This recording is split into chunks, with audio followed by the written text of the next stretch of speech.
जय हिंद। आप सभी को शिक्षक दिवस के दिन ढेर सारी शुभकामनाएं। जो भी बच्चे पढ़ रहे हैं सब लोग को आज दिल से ढेर सारा आशीर्वाद। हमें भी जिन शिक्षकों ने पढ़ाया है हाथ जोड़ के उन शिक्षकों को आज के दिन नमन करते हैं। सुबह से पूरा क्लास का शेड्यूल इतना ज़्यादा हो गया कि थोड़ा सा वीडियो में लेट हो गया यहाँ पर। देखिए ये शिक्षक दिवस जो है हमें विश्व गुरु ऐसे ही नहीं कहा जाता है। सर्वपल्ली डॉक्टर राधाकृष्णन एक विलक्षण प्रतिभा के धनी थे। वो आज ही के दिन 5 सितंबर 1888 को तमिलनाडु के एक छोटे से गांव में जन्म लिए थे। वो प्रारंभिक शिक्षा किए, फिर स्कॉलरशिप के पढ़ाई से आगे बढ़े और फिर बाहर जाके कई सारे डिग्रियां हासिल की और विदेशों में जाकर पढ़ाएं। ये अपने काबिलियत के दम पर बनारस हिंदू यूनिवर्सिटी यानी BHU के कुलपति नियुक्त हुए। इसके बाद इनकी और भी योग्यताओं को देखते हुए इन्हें भारत का राजदूत बनाकर उस समय सोवियत संघ भेजा गया। उनके इन गुणों को और आगे बढ़ाते हुए उन्हें भारत का उपराष्ट्रपति नियुक्त किया गया। तो वाइस प्रेसिडेंट में भारत के पहले उपराष्ट्रपति चुने गए थे हमारे राधाकृष्णन जी। फिर हमारे दूसरे राष्ट्रपति के चुनाव में भी इन्हें स्थान दिया गया। तो ये भारत में आप देखिएगा शिक्षा के दम पर जो भी बड़े मुकाम हासिल करने थे वो सारे मुकामों को इन्होंने हासिल किया। अब कुछ लोग कहते हैं कि पढ़ लिख के कोई राजा बनता, ऐसे गधों से दूर रहना चाहिए। यहाँ पर पढ़ लिख के राजा बनने का यहाँ पे तो पढ़ाई लिखाई बहुत ज्यादा जरूरी है। भारत एक विश्व गुरु के तौर पे जाना जाता था। हमारे यहाँ एक से एक शिक्षक आए लोग जो शिक्षा दिए लोग। देखिए शिक्षक एक दीपक के समान होता है जो खुद जल के दूसरों को रोशनी करता है। शिक्षक का काम होता है दूसरों को मार्गदर्शित देना। वो अपने शिक्षक और सड़क खुद अपने जगह पे रहते हैं, दूसरों को मंजिल तक पहुंचाते हैं। शिक्षक एक ऐसा चीज होता है जो हारना पसंद करता है अपने विद्यार्थियों से। एक बार मेरे साथ हुआ, एक मेरा स्टूडेंट था, बहुत शरारती बहुत ज्यादा था। उसका सिलेक्शन हो गया और उसका शौक था कि उसको मतलब अधिकारी बनना, तो DSP हो गया था। तो एक बार बड़ा जिद किया कि सर ऑफिस में छुट्टी का समय आइए ना कभी, हमारे ऑफिस के सारे स्टाफ लोग भी मिलना चाहते हैं प्लीज। बहुत रिक्वेस्ट किया तो हम उसको गए, बताए नहीं कि हम इतना बोले थे आ जाएंगे लेकिन टाइम नहीं बताए। वहां गए तो उसका सिक्योरिटी गार्ड हमको रोक दिया। हम तो मास्क लगाए थे, कोरोना चल रहा था यहाँ पे। कहा कि रुकिए अभी यहाँ पे सर बिजी है। हमको बड़ा खुशी हुआ, हम चुपचाप बताए नहीं यहाँ पे। कहा कि सर मीटिंग में है। हम क्या अच्छा रुको। तो हमने उसको कॉल किया कि कहाँ हो, तो कह रहे सर ऑफिस में है। हम बाहर खड़े, दौड़ा आया और उसको कहा कि तुम सर हमारे खान सर। तो कह रहे तो उसने भी पहचान लिया। हम कहे कि देखो बहुत अच्छा बात है कि इसने अपनी जिम्मेदारी बहुत अच्छे से निभाई है। तो कहने का सेंस है कि इतना खुशी हुआ हमको कि हर माँ बाप और शिक्षक अपने खुद विद्यार्थियों से हारना चाहते हैं। माँ बाप आपसे हारना चाहते हैं, वो चाहते हैं कि आप उनसे भी आगे जाए। हम खुद चाहते हैं कि बाबू आप सब लोगों से कहते हैं कि पढ़ लिख कर इतने आगे जाइए ना कि आपसे मिलने के लिए हमें आपके ऑफिस में पूछ के आना पड़े। उस दिन हमारे को लगेगा नहीं हम सफल हो गए। हम आपसे हारना चाहते हैं। जी जान लगा के पढ़ाई कीजिए, माँ बाप का, देश का, सबका नाम रोशन कीजिए। हम एक सोने की चिड़िया कहलाते थे एजुकेशन के दम पर। लोग चाइना से पढ़ने आते थे। आज चाइना कितना डेवलप हो गया। हमारे यहाँ ह्वेनसांग, फाहियान, दुनिया भर के चाइनीज सब पढ़ने आए। विदेशी लुटेरे आए थे तो हमारे यहाँ लूटने के लिए। इसका मतलब हमारे पास कुछ था। ऐसे कोई श्रीलंका में डकैती करने जाएगा, सोचो है ये नहीं है वहां पे, जो बताता है कि हमारे यहाँ कुछ था तो लूट के ले गए। हमें वापस इस चीज को भरना है। आज के समय शिक्षा से हम इसे भर सकते हैं। हमारी सबसे पहली जो टीचर होती है वो हमारी माँ होती है। हालांकि जिंदगी में बहुत सारी चीजें होती हैं, टूटा दिल, खाली जेब, भूखा पेट, ये सब भी बहुत बड़े टीचर होते हैं। ये सब जो जीवन में लेसन देंगे वो कोई नहीं देता। हमारी पहली जो टीचर होती है हमारी माँ होती है। माँ देखिएगा बच्चे को अक्सर कमर पे रखती है और कमर पे लेके घूमती है। इससे क्या है कि वो बच्चे को तकलीफ देना नहीं चाहती। कमर पे बैठेगा लड़का तो उसको आराम होगा और वो वहीं तक देख सकता है जहां माँ देख सकती है, क्योंकि कमर पे बैठने के बाद लगभग दोनों की निगाहें सेम होती है। तो माँ सोचती है बेटे को आराम रहे। पिता की सोच थोड़ी डिफरेंस होती है। पिता होगा खुश होगा तो बच्चे को कंधे पे बैठाएगा। हाँ, पिता को पता है कि कंधे पे तकलीफ होगी, उसको बैठने में उतना आराम नहीं मिलेगा, लेकिन इसकी नजरें पिता की नजर से भी ज्यादा दूर तक जाएगी। तो पिता चाहता है कि जहां तक वो पहुंच पाया उसका बेटा उससे भी आगे जाए। तो माँ बाप के प्यार में थोड़ा सा अंतर होता है। लेकिन अगर वही शिक्षक को देखिएगा, शिक्षक कभी आपको कंधे या गोद पे नहीं बैठाने वाला। वो जब भी बैठाएगा तो आपको अपने पैरों पे खड़ा होना सिखाएगा, क्योंकि शिक्षक को पता है कि आज नहीं तो कल आपको इन उंगलियां, इन गोद, इन कंधों को छोड़कर आपको अपने पैर पे ही खड़ा होना पड़ेगा। इसलिए पहले दिन से ही टीचर आपको अपने पैरों पे खड़ा होना सिखाएगा और वो सिखाएगा कि दुनिया का मोहताज मत बनिए। आपको आप जाएंगे स्कूल में, छोटे बच्चे प्रेयर में लाइन लगाया जाएगा, टिफिन टाइम में उसको देखेगा डिसिप्लिन में है या नहीं है, हर एक टीचर का। तो बहुत सारे बच्चों को बचपन में हम लोग को भी टीचर डांट देते तो समझ बुरा लगता था, लेकिन अब समझ में आता है कि उन्हीं जो डांटे, घर वालों ने भी डांटा, जो भी हम लोग को साथ पिटाई हुआ, आज उसी का नतीजा है कि हम लोग पढ़ भी लिए लोग। वरना पहले तो आदमी पढ़ाई शौक से, डर से करता था वहां पर। तो टीचर की भी रिस्पॉन्सिबिलिटी बनती, उनको भी समझना चाहिए। आज दुनिया बहुत आगे जा रही है, आजकल के लड़के एडवांस हो गए हैं, तो टीचर को भी अब एडवांस बनना पड़ेगा वहां पर। उनके साथ टीचर को अब एक फ्रेंड की तरह भी पढ़ाना पड़ेगा, जहां पीटना है तो वहां एनिमी की तरह पीटना भी पड़ेगा। तो दोनों बैलेंस करना जरूरी है। हमारे देश में शिक्षकों की कभी कोई कमी नहीं है, चाहे वह हमारे आचार्य चाणक्य हों, जिन्होंने एक इतने बड़े कुशासन के धनानंद को समाप्त करके एक साधारण व्यक्ति को रंग से राजा बना दिया। वहां पर हमारे द्रोणाचार्य रहे हो या स्वयं कृष्ण भगवान रहे हो, जिन्होंने गीता में अर्जुन को न जाने कितनी शिक्षाएं दी, वो युद्ध के मैदान में ही इतनी बड़ी शिक्षा दी है। तो हमारा देश जो है ऐसे ही नहीं विश्व गुरु कहलाता है। विश्व के जो भी बड़े बड़े गुरु हुए हैं वो यहाँ से ताल्लुक रखते थे, तो हम विश्व गुरु कहलाते थे। हमारा कर्तव्य बनता है कि हम इस धरोहर को, इस जिम्मेदारी को संजो के रखें। ये हमारा कर्तव्य बनता है कि हम इसे और आगे ले जाएं, न कि हमें इसे धूमिल करें, क्योंकि इस धरोहर हमें विरासत में मिली है, न कि हम लोगों ने इसमें बहुत बड़ा योगदान दिया। हमारे पूर्वजों की विरासत है, हमें कोशिश करना चाहिए कि इसे आगे बढ़ाएं। एटलीस्ट अगर आगे नहीं बढ़ा सकते हैं तो इसे स्टेबल रखें, न कि इसे धूमिल करें। अभी क्या है कि टीचिंग फील्ड में बहुत सारा चीज जो हो गया है, वाहियात चीजें आ गई हैं। कुछ टीचरों को देख रहे हैं, खास करके भाई हम क्या ही बताएं, कुछ फीमेल टीचरों से रिक्वेस्ट है कि आप पढ़ाने आ रहे हैं तो अपने पर्सनल लाइफ को अपने घर पे रखिए। टीचर की सोशल जिम्मेदारी भी होती है, वो एक स्टूडेंट के लिए रोल मॉडल होता है। क्लास में आके उल्टा सीधा एक्टिविटी करिएगा, कई को देख रहे थे क्लासों में आके आंख मार रहा है, उल्टा सीधा कमेंट पढ़ना है। देखिए कमेंट रहे ना रहे ऐसे ही झूठे पढ़ देते हैं सब। तो ऐसे टीचर लोगों को भी कहते हैं ध्यान दिया कीजिए। हम ही लोग हैं भाई, किसी दिन बाल कटवाएंगे तो कभी ज्यादा काट देगा, तो पता है कि लड़का पूछने वाला है कि सर आज बाल ज्यादा काट दिया, तो क्या हम ये कमेंट पढ़ेंगे? इग्नोर करेंगे हम ये सब चीजों को। कोई क्वेश्चन पूछ रहा है तो उसको पढ़ेंगे, तो जानबूझ के ऐसा ऐसा कमेंट पढ़ेगी, सर मैडम आज गोर लग रही है, सब जरूरत नहीं फिल्टर और मेकअप हटा के देखो दलिदर लगेगी, यहाँ पे अपने से सोच लेना है। तो देखिए हम किसी से, हमारा कोई द्वेष नहीं है, बस हम इतना कहना चाहते हैं कि हमारे देश की जो संस्कृति है, जो हमारे देश की विरासत है, उसे खिलवाड़ करने का अधिकार किसी को नहीं है। अगर कोई उससे खिलवाड़ करेगा तो हम उसका विरोध करेंगे। हम हाथ जोड़ के विनती करते हैं कि हमारे देश की जो धरोहर है उसे बचा के रखिए। हमारा देश विश्व गुरु के नाम से जाना जाता है। इस धरोहर, इस संस्कृति को बचा के रखिए। यह भी आपकी एक देशभक्ति है, इसे बचा के रखना है। जिसको बहुत ज्यादा शौक है इंग्लैंड चल जाए ना, वहां जैसे मन वैसे पढ़ाना है पढ़ाओ, जो मन पहन के पढ़ाना है पढ़ाओ यहाँ पर, लेकिन हमारे देश की जो धरोहर, जो संस्कृति है उसे बचा के रखिए। हम प्रेम से समझा रहे हैं, वरना फिर लड़का आप लोग को उल्टा सीधा सुनाएगा तो आप कहिएगा लड़का बोलते हैं सब। इस टीचर के अंदर ये समझ होनी चाहिए कि हमें किस तरह के भाषा का प्रयोग करना है, या फिर किस तरह के कमेंट्स को पढ़ना है, कैसे कपड़े पहनने। अब ये सब समझाने की चीजें हमारे यहाँ। टीचर की पहचान उसके पढ़ाने से होनी चाहिए। जैसे हमारे संदीप महेश्वरी सर, इनकी पहचान क्या है?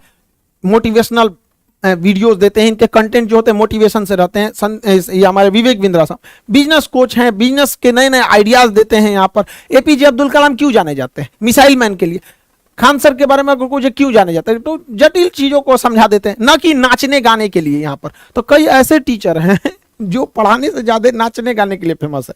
तो प्लीज आप लोगों से हाथ जोड़ के विनम्र विनती करते हैं कि आप ध्यान दीजिए। समाज का एक आप रोल मॉडल हैं, आपको समाज के हिसाब से चलना पड़े। देश ने इतना बड़ा धरोहर दिया है। भारत में जितना शिक्षकों का कदर होता है ना, उतना विश्व में कहीं नहीं होता है। आपको विश्वास नहीं होगा, चलिएगा अमेरिका में, एक के रेस्टोरेंट में टीचर चाय पी रहा है, वहीं में कोनो लड़का अपनी गर्लफ्रेंड को लेकर आके चाय पी रहा है। हमारे यहाँ आज भी संस्कार जितना टीचरों को दिया जाता है, हमारे यहाँ कहा जाता है गुरु गोविंदो पाकरो काको लागो पाए, बलिहारी गुरु आपने गोविंद दियो बताए। हमारे यहाँ भगवान से बड़ा दर्जा दे रहा है। तो आप इसको समझिए। भगवान लोग को भी देखते हैं कैसे रहते हैं, तो इस चीज को प्लीज समझिए। हम ये क्यों कर रहे हैं? ये एक हमारी विरासत है, इसे बचा के रखना हम सब का सामूहिक जिम्मेदारी है। हर जगह जहां कुछ लोग रहते हैं, आपसी कुछ मतभेद हो जाते हैं, तो हम सारे लोगों से भी यही कहते हैं, आज का दिन शिक्षक दिवस है, स्टूडेंट से भी कहते हैं और टीचर लोगों से भी कहते हैं कि आपसी विवाद को आपस में ही सुलझा लेना चाहिए। विवाद से विकास रुक जाता है, आपसी विवाद को सुलझा लेना चाहिए, ना कि तू मैं करके विवादों को बढ़ा देना चाहिए। हमारे पास तो कई हमारे मित्र हैं, टीचर हैं लोग, वहाँ पे कई बार ऐसा कहते हैं कि सर अपना बैचवा थोड़ा देर से दीजिएगा ना, हम थोड़ा सा बैच अनाउंस करके तो कुछ एडमिशन ले लेते, तो क्या हम उससे लड़ने जाएंगे? हम कहे ठीक है भाई, थोड़ा सा देर से ही दे देंगे। एक लड़का हमारे ऑफिस में आया, कह रहा है कि सर हम आपके पास फाउंडेशन किए, सारा कोर्स किए, एग्जाम में थोड़ा सा डिले हो गया तो हम एक जगह टेस्ट सीरीज पकड़ लिए। उनका कहना है कि लड़का हमारे यहाँ से पढ़ा था, हम बताइए सर हम जा रहे हैं अभी ये करने। हम उसको समझा रही गधा कहीं का, अभी ये से तुम इतना गुस्सा क्यों करने लगा? तो स्टूडेंट सबको ये समझ में नहीं आता है कि यार तुम इतना ज्यादा गुस्सा क्यों करने लगता है। कोई को भी गुस्सा हमेशा मूर्खता से प्रारंभ होता है और पश्चाताप पे आरंभ होता है। कभी गुस्सा नहीं कीजिए, कभी किसी की बुराई नहीं कीजिए, अपने काम पे फोकस कीजिए। जब हम YouTube स्टार्ट किए थे तो हमको मतलब कुछ खास आइडिया नहीं था, लेकिन YouTube का आप मेरा फर्स्ट वीडियो भी देखेंगे तो हम जय हिंद बोल के आते हैं, पढ़ाते हैं और जय हिंद बोल के चले जाते हैं, ना ही कभी कोई इधर उधर किसी कभी नहीं कहें कि वो अच्छा खराब है ये सही है, ऐसा कभी नहीं किए हैं आप। और आज हमको भी बहुत खुशी होती है कि भारत जो विश्व गुरु के नाम से जाना जाता था, आज दुनिया में सबसे बड़ा एजुकेशन चैनल जो है वो खान जीएस रिसर्च सेंटर, ये आप लोग की बदौलत है। इसमें हमारा कोई अहंकार नहीं है, ये आप लोग के, आप नहीं रहते तो कभी नहीं हो सकता था ये चीज। तो ये भी हमारे हम सब के प्रति एक देश की भी जिम्मेदारी होती है कि देश को कैसे आगे ले जाया जाए, तो हम सब की सामूहिक जिम्मेदारी होती है। अभी देश में एक बहुत बड़ी समस्या आ गई है नशा की, गलत ड्रग्स में, शराब में, ऐसे में सारे लड़के उलझते जा रहे हैं, यंग एज बर्बाद हो रहा है। तो गार्जियन की ये जिम्मेदारी बनती है अपने बच्चे को बचाइए। संगति से बहुत बुरा असर पड़ता है। आपका बच्चा अगर खाली है तो खाली समय में कहीं ना कहीं वो उल्टा सीधे चीज़ों में इंगेज हो जाएगा, तो उसे कुछ ना कुछ चीज़ों में उलझा के रखिए, कुछ स्पोर्ट्स में, कैसे भी काम में उलझा के रखिए। देखिए वो अकेलेपन, या कुछ गांव में देखिएगा, हर गांव या जगह में कुछ ऐसा शांत एरिया होगा जहाँ पे सब जाके वहीं पे सिगरेट उगरेट पीते होंगे, तो ऐसे चीज़ों से बचाइए। सरकार भी इसकी कोशिश करती है, लेकिन ये सारी चीज़ें घर से पाबंदी लगनी चाहिए। हमेशा नशा की शुरुआत कैसे होती है? दोस्तों से। दोस्त क्या करेंगे? किसी पार्टी फंक्शन या त्यौहार में पहले आपको ओकेजनली पिलाएंगे, आपको कुछ शराब पिलाएंगे, कुछ नशा कराएंगे, तो धीरे धीरे आप शौकिया किए, शौक के बाद वो आपका हैबिट हो जाएगा। अरे चलो ना संडे को ले लेते हैं, ये कर देते हैं। हैबिट के बाद अब आप उसके एडिक्ट हो जाते हैं। जब आप एडिक्ट हो जाते हैं तो फिर आपको चाहिए ही चाहिए। एडिक्ट होने के बाद और आप नशा करने लगते हैं, तो फिर वो आप उस नशा के डिपेंडेंट हो जाते हैं कि अब आप उसके बिना नहीं रह सकते। और उसके बाद जब डिपेंडेंट हो जाएंगे तो फिर आप उसके लिए, आप उसके बिना नहीं रह पाएंगे, फिर आप नशा के ऐसे मकड़ जाल में फंस गए जहां से कहीं नहीं निकल सकते। सरकार इसके लिए एक भारी भरकम डिपार्टमेंट बनाया है, एनसीबी, नारकोटिक्स कंट्रोल ब्यूरो। ये हर जगह कहीं कहीं छापे मार के पकड़ते रहता है, लेकिन ये लोग कितना, इन लोग की भी अपनी एक लिमिटेशन है। हमारे जो बिहार झारखंड का एनसीबी है, तो यहाँ के जो डायरेक्टर हैं वो कुमार मनीष जी हैं, इन्होंने भी काफ़ी हमसे कहा कि सर आप भी अपने बच्चों को बताइए कि नशा से मुक्ति रहें। तो इन्होंने भी काफ़ी प्रयास किया है यहाँ पे। Say no to drug, yes to life. नशीले पदार्थ जितना भी है इन सबको नो बोलिए और लाइफ को यस बोलिए। इससे क्या है ना कि जब आप नशा करते हैं ना, तो आप उस नशे के आदी हो जाते हैं। फिर आपका दिमाग जब तक वो नशा नहीं करेगा वो काम नहीं करेगा। बिना नशा किए भी इंसान उतना ही काम कर सकता है जितना नशा किया हुआ इंसान करता है। पैसा से लेके हर चीज़ बर्बाद हो रहा है, और एक बार आप इस फील्ड में चले गए तो आपको वापस नहीं ला सकते हैं। जो दोस्त आपको कहते हैं ना कि दोस्ती के लिए शराब पी लो, उन्हीं से कहिए कि दोस्ती के लिए शराब छोड़ दो। और अगर आपको जबरदस्ती पिलाते हैं तो ऐसे दोस्तों को लात मारिए। यहाँ पे किसी काम के नहीं आपको, जो आपकी लाइफ खराब करता है, करियर खराब करता है, ऐसे दोस्तों से साइड रहिए। यहाँ पे कहना है पीना है तो पियो, तुमको सिगरेट पीना है, जो करना है, जौहर खाना है खाओ, हमको इसमें क्यों इन्वॉल्व कर रहे हो। तो माँ बाप से भी कहते हैं अपने बच्चों को भी कहिए ये सब नशे वाली चीज़ों से बच के रहे। जहाँ कहीं आभास हो कि आपके बच्चे ऐसे बिगड़ रहे हैं तो उनको तत्काल रोकिए, क्योंकि पौधे को कुचलना ईजी होता है, लेकिन जब वो पेड़ बन जाता है तो बहुत मुश्किल होता है। सरकार की अपनी एक योजना है ई प्लेट, यहाँ से जाके आप लोग क्या कर सकते हैं। देखिए सरकार, भारत के ऊपर बहुत बार विदेशी जो होते हैं सब वो ब्लेम लगा देते हैं कि भारत में नशा बहुत ज़्यादा बढ़ रहा है और यही लोग विदेशों में जाके नशा फैला रहे हैं। तो भारत सरकार ने इसके लिए एक स्कीम लाई है। ऑनलाइन आपको रजिस्टर्ड कराना पड़ता है कि हम नशा नहीं करते हैं और ना ही नशा को करेंगे। ये लिंक है, आपको डिस्क्रिप्शन में दे देंगे, नॉर्मल सा लिंक है, देखिएगा आप इसको ध्यान से। pledge.mygov गवर्नमेंट का ऐप है, .in है। यहाँ पे ये फाइट है अगेंस्ट किस चीज़ के, एनसीबी जो है उसका ये ऑफिशियल, ये भारत सरकार का गृह मंत्रालय का ये डिपार्टमेंट है, पूरी तरह से ये सिक्योर है। यहाँ पे आपको बस लिंक पे जाना है, यहाँ लिखना है प्लेज, यहाँ पे टेक प्लेज, शपथ लीजिए। इसको जैसे आप क्लिक करेंगे आपको नेक्स्ट पेज ओपन होगा। यहाँ कुछ नहीं करना है आपको, यहाँ अपने डिटेल्स भर देने हैं। इन डिटेल्स के हिसाब से फिर आगे करना है प्रोसीड में जब आगे जाएंगे तो आपको लैंग्वेज चुनना पड़ेगा। उस लैंग्वेज को सेलेक्ट करने के बाद आपको एक OTP आएगा, OTP के बाद आप सबमिट कर दीजिए। इससे क्या है ना कि गवर्नमेंट के पास एक डाटा ले जाएगा कि हमारे इतने युवा जो हैं वो क्या किए हैं, नशा को छोड़ने का शपथ लिए हैं। ये देश की हमारी बदनामी हो रही है, आप इस चीज को समझिए। जब भारत यूएनओ में जाता है ना, तो यूएनओ की अलग अलग संस्था, उसमें आप देखेंगे WHO, वर्ल्ड हेल्थ ऑर्गेनाइजेशन, वहां भारत के ऊपर ब्लेम लगा दिया जाता है कि आपके यहाँ का तो कोई इंसान शपथ ही नहीं लिया। जबकि यूरोपीय देश, अमेरिका वाले इस समय बहुत आगे रहते हैं ऑनलाइन वगैरह चीजों में। तो आपकी भी जिम्मेदारी बनती है, आप इसको करिए। गवर्नमेंट अपने एंड से करती है, लेकिन हम लोगों को भी कुछ ना कुछ समझना पड़ेगा। एनसीबी के जो भी आप देखेंगे अधिकारी से लेके वर्कर तक काफ़ी ज़्यादा वो वर्क करते हैं। ये लोग अपना ऑफिस छोड़ के हमारे पास कई बार आए, 3 बार 4 बार आए यहाँ पे कि इस चीज़ को हम भी इनकी गहराई को समझे। और जब समझ में आए कि छोटे छोटे बच्चे कैसे नशा में फंस जाते हैं तो हम लोग क्या एजुकेशन देंगे। तो आप लोग भी इस नशे से बचिए।